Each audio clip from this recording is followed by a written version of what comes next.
Beginners often make mistakes that keep them from getting the most out of their workouts. Even worse, they end up getting injured and can't train at all.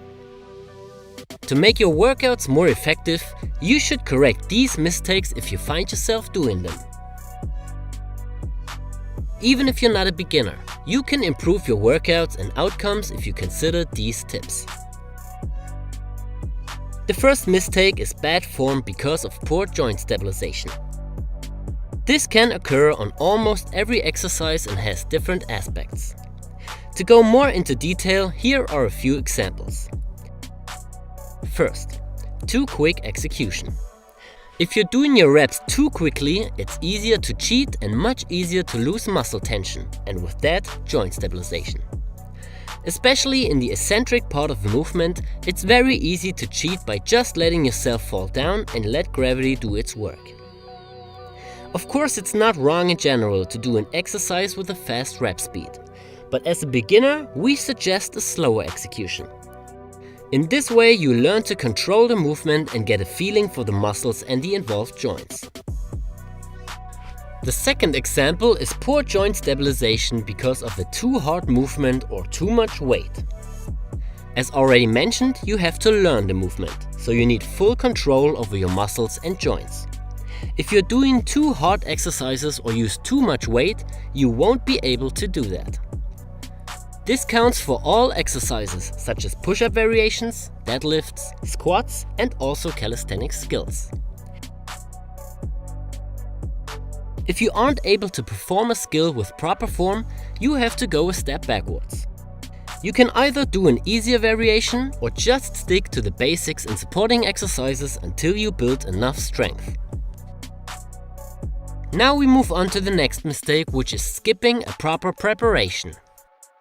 If you're not used to working out, you should start every workout program with a prep phase.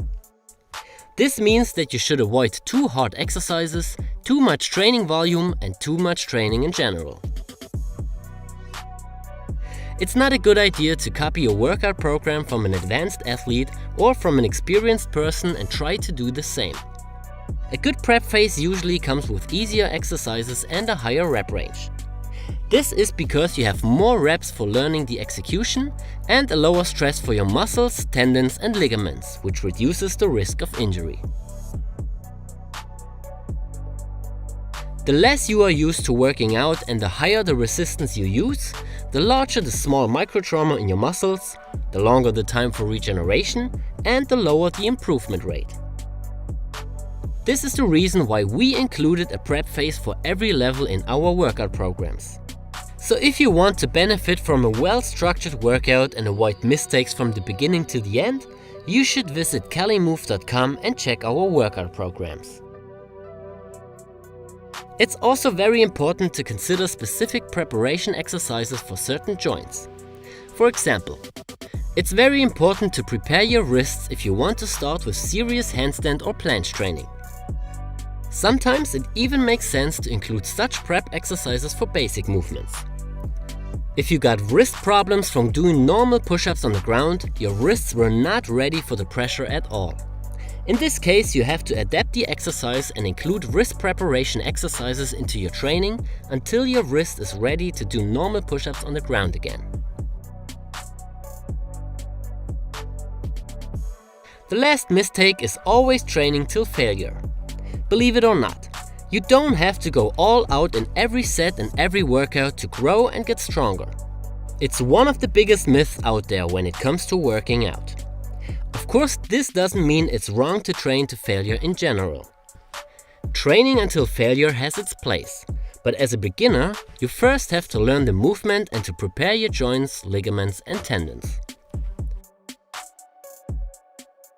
If you train until failure in every set, you are much likely to injure yourself because of the lack of preparation and experience in general.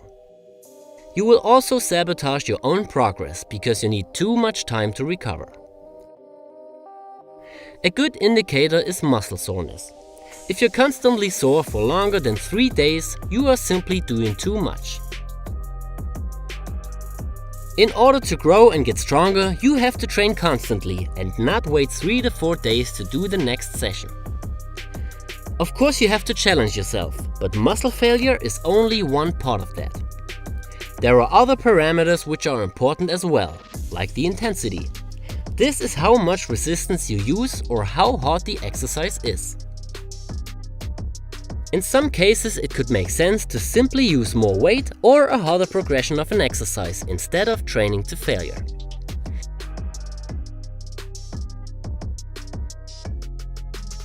The other parameter is training volume.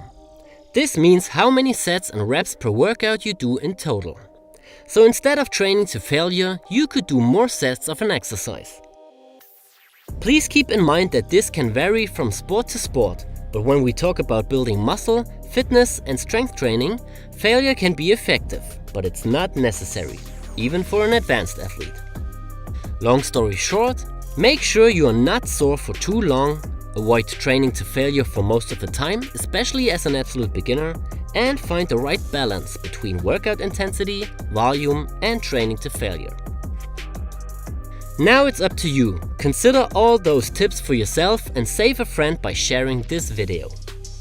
If you want to avoid any further mistakes and make sure you don't waste your time and risk your health, head over to CaliMove.com and check our programs.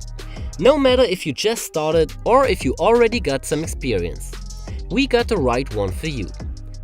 Every program comes as a step-by-step online course you can follow easily.